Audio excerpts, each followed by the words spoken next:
All right, my people of faith. Let's take another walk. Let's talk on the subject of forgiveness. The subject of forgiveness. And this is going to be a continuation or part of the series of deliverance from pornography. Now, deliverance from pornography, it started off with just that basic subject. And inside that subject, this is for the individual who have a lifestyle of watching pornography. Yet they want to stop, but they can't seem to stop. Which is to say that they have come to a point where they see something wrong with watching pornography. If you don't see nothing wrong with pornography, if you whatever, this will have no significance with you. But we're gonna go to the I want to say the fourth part or the fourth step, which is forgiveness. Okay, the first step is inviting love in or introduce yourself to love. The second step is humility. Third step is prayer. Um, and within that prayer, no, I'm sorry. I stand corrected. The first step was inviting love. The second step is humility. The third step was smile. The fourth step will be forgiveness. The fourth step will be forgiveness. Forgiveness, we're gonna. It's unfortunate that, but this is the course of humanity since the fall of man, since the separation, since the original sin started it all for us, and we have been a continuance of it. No one right now, from my understanding, can go back in time and redo what was done. Is either will you accept what was done and you keep following that self same road that it was laid down that you follow, or you can accept that there was someone who came and who redid all that, who cured all that original sin. Okay, let's say that again. It's either you will follow the road that came out of sin, or you follow the road to believe that someone came and delivered or cured the sin. Okay, all right. So right now we're on the fourth part, which is talking about forgiveness. Okay. Uh, for an example, if if a black person had a dispute with a white person, or a white person had a dispute with a Asian person, and so forth. Let's say they're not one of the same, and they have a dispute. Okay, and it gets to the point where it gets violent, it gets real. Where people they're fighting. You know, that may start off with one or two people, but then the one or two can recruit of their own. And when they recruit of their own, now you have a neighborhood, a city, a state, a country. Now you're fighting up against another country and whatever. And that can go as far as being of the same race or the same ethnicity and fighting within that. So what we're going to do is go to the root of forgiveness and let's see if we can nip this in the bud within the individual who's willing to accept it. Like the whole point of forgiveness, the whole point of abiding in love, the whole point of humility, the whole point of smiling is to gather an inheritance. This inheritance is like once again I said on the video, if someone sent you a letter in the mail or email or text or etc. stating that you have inherited an island, and on this island you have everything that you need. So when you get to this island, you see that have a lot of trash on it. It's like from all the countries have been collecting trash and they dumped it out on this one island. But this is your island. Now, at first, when you heard about the island, you are excited about the island. You excited, you ecstatic that hey, I got an island. Maybe because you never had one, or never been offered one. You're blown away. But when you get to this island, you see all this trash on it, and you have to decide if you're still going to be still remain as excited, or you're going to go to a place of disapproval or discomfort or displeasing or displeasure. Yeah, just go there, displeasure. And but however, it's still yours. You still inherited it. So if you decide to keep it, sell it, refurbish it, or not, that's solely on your decision. However, it is yours. So this is what it's like to have. We were made when God created us. This is humanity. When God created us, He created us with love, power, and a sound mind. Within that love, power, and a sound mind, there was no evil, which means there's no point to decide if you want to be good or evil or not. It was just good. So what God, our Creator, has been trying to do since the separation, or since man had become knowledgeable of good and evil, He has been trying to get us back to us just being good. Unfortunately, it's a lot of us as humanity that don't want to be just good. We either want to be good and evil, or we want to be evil. It's a small amount that really wants to be good. And what I mean by being good is like they love to love. Okay? And what I mean by evil is that they fear to love. Okay? So for that individual who is seeking this inheritance, that not only does it benefit you while you're on the earth, but it also takes care of you when you leave the earth, when you actually leave the body. Okay? So where we would like to have in this life, we would like to have peace, joy, and love in our life above all else. You could say fame, fortune, and all that good stuff, but ultimately you want love, joy, and peace. Because what's the point of the fame and fortune if you don't have no love in your life, if you don't have no joy in your life, and if you don't have a peace of mind to to enjoy or to have love? Well, then what's the point of it, right? It's a curse. It's a cursing. So you have this. Uh, we have to make a decision within ourselves which road we're going to follow. Are we going to follow the road love to love, or we're going to follow the road love to fear, or fear to love? Let me say it that way. Either you're going to follow the road, two roads. You have to make a decision to choose between loving to love, or love to love, or love to fear, or fear to love. Okay, so we're talking about forgiveness, and the point of this particular video is for that individual who wants to love, because they see the benefit from it. Okay, so let's say, like, if you going back to this with the the race dispute. Let's say, like, if you have a black and a white person feuding, regardless to what. If how about this? If the black person was willing to forgive, no matter who goes first in doing this, no, it is not a. When it comes to the blessing or the power from the invisible, or the power from God, which is in eternity. When it comes to that, there's no respect of person. So it's not who's going to be first and last. In God's kingdom, the last shall be first and the first shall be last. So it's one of the same. So it doesn't matter who does what, and when. It doesn't matter if it gets done. Okay?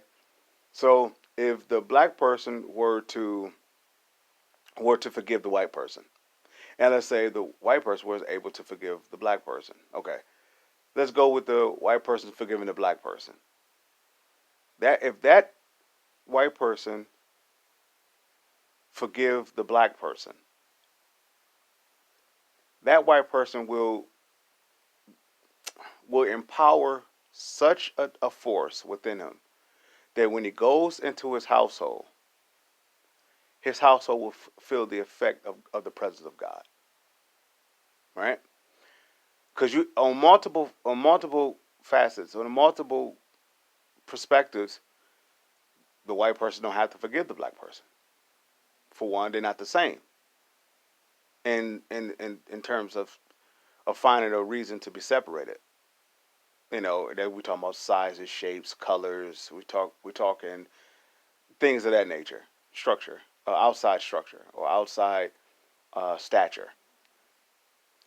So if the white person is willing to forgive the black person and accept them as his own, like as not just forgive him, like hey, I forgive you, but willing to lay down his life for him, so to speak, willing to walk in love, which is forgiveness, willing to walk in love with the black person, the power that he will open up to his family will be unparalleled to any power that's on the earth. Now, we have seen people have inheritance. Now, let's go back to the island. You inherited this island. Now, regardless how you inherited, well, okay, let's go here. Okay, you inherited an island, and let's say you inherited through um, your family doing something wrong. So whoever owns that island, unless they change the rules unless they change the spiritual rules of that island, it's going to be cursed. Which means whatever that they're going to do, they're going to follow the steps of the ones that's there because it's spirit. The spirit is covering that island. It's like you can't remove a curse. It's like you can't remove. No, let me change that. You can't remove a spirit by saying I remove the spirit. You have to separate from that spirit for it to be removed. You can't leave the spirit of pornography by saying for the person who's been praying, I bind the spirit or I cast out the spirit. You have to separate from the spirit of pornography, and then you'll see your power. You have to separate. So if you inherit this island and there's a there's the spirit of how you inherit it that's over it. Soon you get on it, you're going to adapt to it. You're going to adapt to that environment. You're going to adapt to that spiritual environment, and it's going to consume you. So this is how a lot of us have inherited the spirit of fear, or the spirit of pornography, or the spirit of different things that actually set up to hurt us. It doesn't matter how it got there. In terms of if a black person brought it to you or a white person brought it to you, if it came by ship or plane, it doesn't matter. It's there. The decision that we have to make if we want to address it or not. Or, like I said, do you want to walk up under the curse, which is to fear to love, or you want to walk up under the blessing, which is you love to love? We all have a soul, and our soul is our island. What we put on that island is solely entirely up to us, what we decide to do. So we're talking about forgiveness. If I was able to forgive my next door neighbor for whatever was done, and I would open up my heart to them in a way as like whatever that they did never happened, I would show a demonstration of power, not for them, not for the sake of an opportunity for them to burn me again, or not even to be vulnerable for anybody to do that. But wherever I go, whatever that I do, whatever that I say, whatever that I touch, I will display a power from the invisible, from eternity to the earth. So just imagine whatever that you say, whatever that you do, whatever that you touch, it always works out for the favor of your good. You don't have that kind of power when you're walking up under the curse.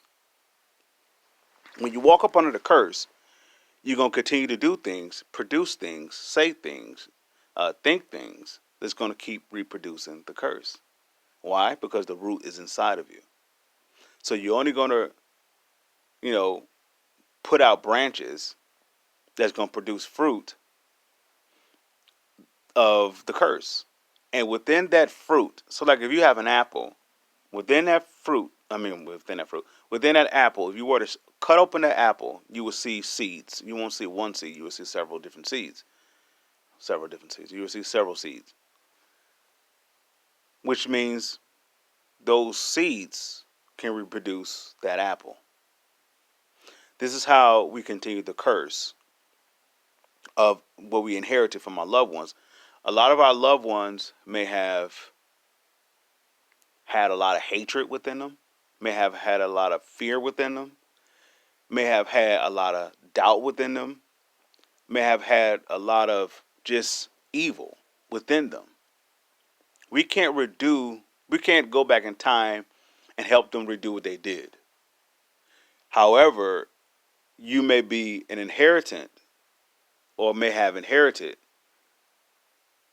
that line or that spiritual covering. It's no fault of your own. The fault becomes yours when you see when you get confronted with the opportunity to have an option to do right or do wrong. And we all will have this opportunity. We can go in the same line as the one that did it before us, in which means you're going to get the same results as they did it, or you go a different route the way that they did it. It's just that simple. If your family was doing good, you have the option to do evil, right? Or you have the option to continue what they were doing. If your family was doing evil, you have the option to do good, or you can continue doing that evil. So let's go with the forgiveness. If we're able to, whoever have offended us, hurt us, whatever measure, if we were able to forgive them, in a sense, like you can see yourself laying down your life for them. You can see yourself, if they need something, you helping them. Extending yourself in love. If you're willing to love with them, versus never mind what you see, no matter what the thoughts may try to. That's all fear. No matter what the thoughts may circle around you, say like, well, they did this to you, or this is this. That's fear. Fear wants you to be afraid to love. Why? Because fear wants to keep you in the bondage of the curse. The curse that had been passed on from the ones before you. Or if you inherited the generational blessing, the fear wants you to separate from the generational blessing to walk in the curse.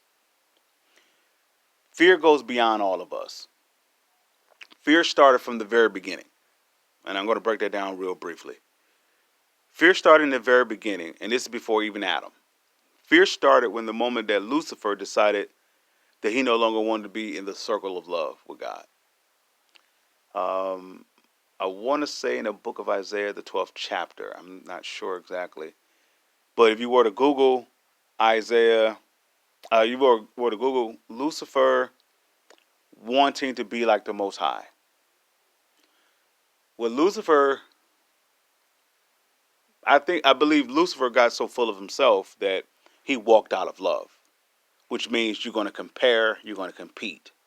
And the only one he was comparing and competing to is either going to be Jesus, who was at the right hand of the Father, or he was comparing and competing with the Most High God, right? As in totality. Whichever which way it goes, if God is all love and you're willing to compete against that by saying, I'm going to be above you, I'm going to be like you, in other words, I'm going to do it without you. You're no longer a part of that circle. And this is where fear started. So if you're no longer a part of the circle of love, you completely, the anointing, the power, is off of you now. Fast forward that to us now. If you're not walking in love, you're not walking in the anointing of the blessing, you're walking up under the curse. Now, a person may say, well, in the Bible, God would say, tell these people to go into this land, take over this land and everything. And that has been since the beginning of time. But once again, I'll say this. God has been in search for his people that's willing to separate themselves from the spirit of the world. The spirit of the world is the spirit of Lucifer that turned into Satan, which is the spirit of fear. This spirit of fear, it convinces in a very manipulative way how to walk away from loving. The Bible may say, if they hit you on your left side, turn the other cheek and let them hit you on the right. Fear will say, you better hit them back before they hit you again. We in a day where we've seen a lot of loved ones pass on and so forth, so we don't know what is to come. And what I mean by that is, like, in terms of, I don't know if humanity have ever experienced anything like this. I'm not sure. Somebody could check the history, the record books, and and inform me, if you will. But what I'm saying is, humanity is at a deciding point. We had a point of the generation that they don't really know the God or Jesus per se. And what I mean by Jesus, not the religion, but the power and the impact of Jesus.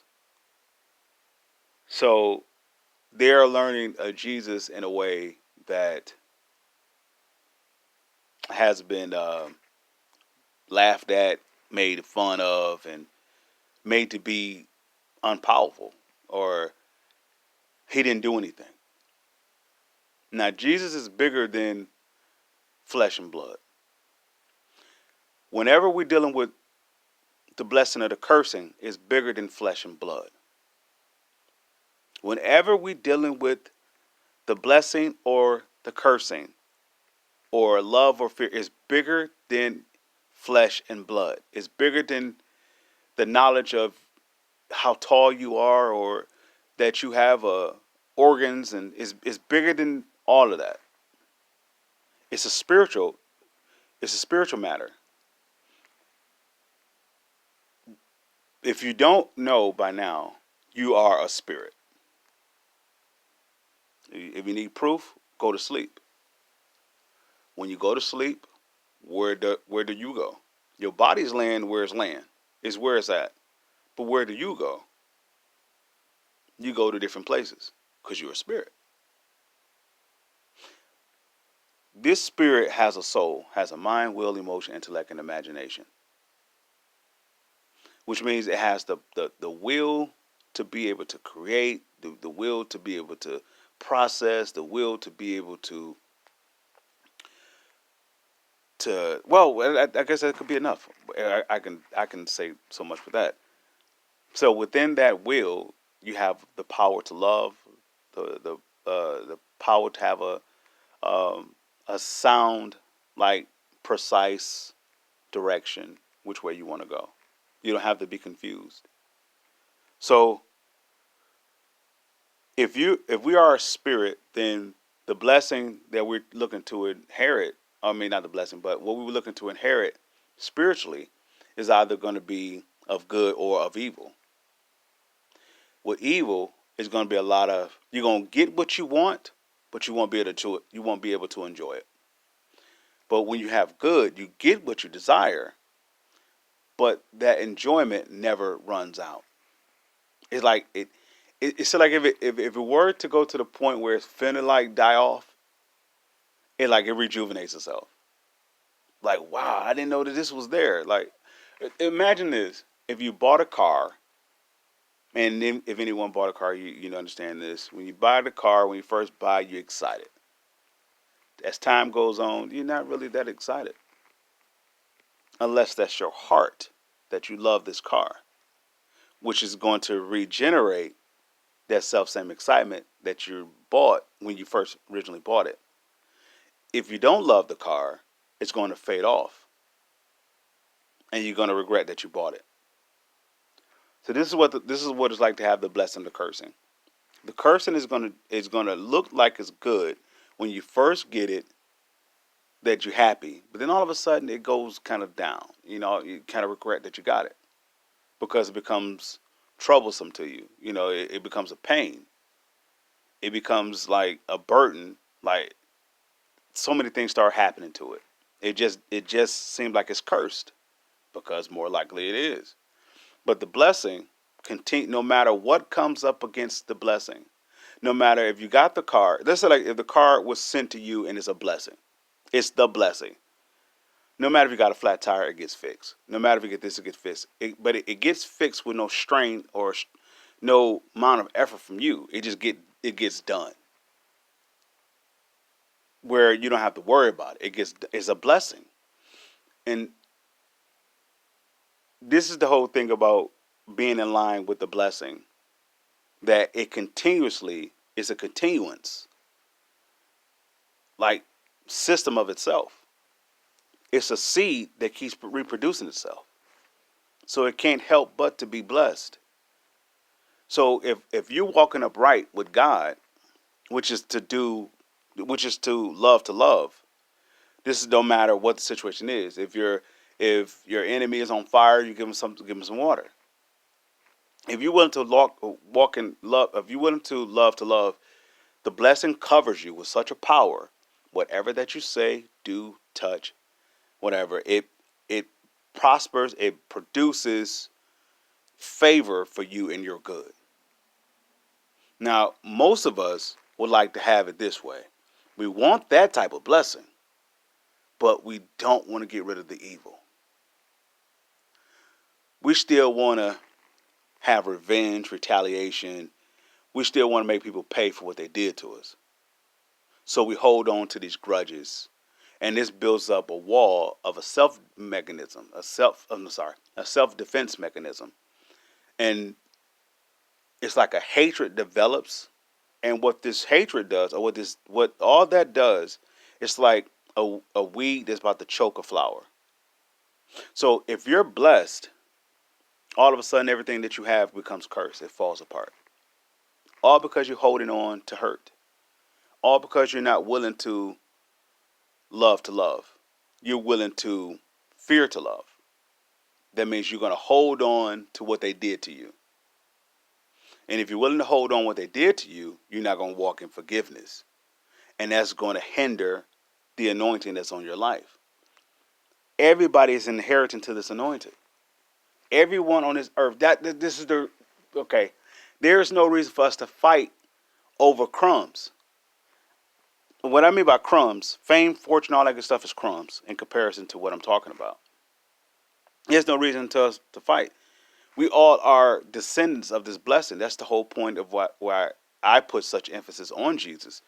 Because Jesus removed the curse that came from Adam, that came from Satan. He removed all that if we were to do it his way. His way is to love to love.